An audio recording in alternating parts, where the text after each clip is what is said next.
La maladie veineuse, c'est un peu le parent pauvre de la médecine. Vous savez, ce cousin ponce que l'on installe au bout de la table lorsqu'on pense à l'inviter pour une fois.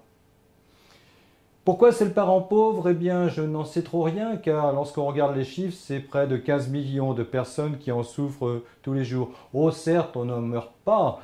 Cela fait simplement des jambes lourdes et douloureuses, gonflées d'œdème avec l'apparition de varices, et puis pour finir, des troubles cutanés avec l'apparition d'ulcères.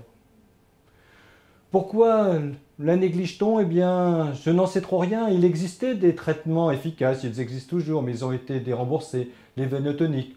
On a dit qu'ils étaient inefficaces, ce n'est pas vrai, ils avaient des essais thérapeutiques qui montraient leur efficacité.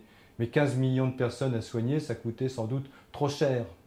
Également, cette vision négative d'une pathologie de confort a sans doute largement contribué au fait qu'aujourd'hui, que seules les personnes qui ont les moyens d'acheter les vénotoniques peuvent se soigner convenablement.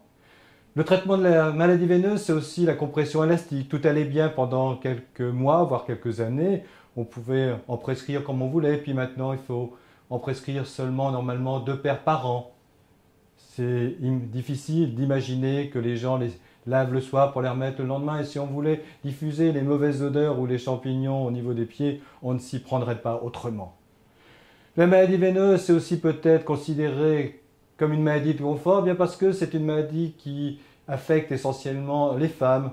Vous savez, avec leurs problèmes d'hormones qui agissent sur la maladie veineuse, la grossesse, l'hérédité, et puis aussi des professions qui les exposent encore trop souvent à de longues stations debout ou au contraire de longues stations assises. Tout ça, ce sont des facteurs de risque de la maladie veineuse. Alors comme vous le verrez dans ce numéro spécial consacré à la maladie veineuse, eh bien que ce soit les soignants, les patients, tous se rebellent contre cette vision négative d'une maladie qui les fait souffrir et pour laquelle ils auront de plus en plus de mal à faire des soins, à faire une prévention pour éviter d'avoir à la fin de leur vie des ulcères et des mauvaises jambes. Une réaction? Un témoignage? Commentez ce reportage sur dijonsanté.fr.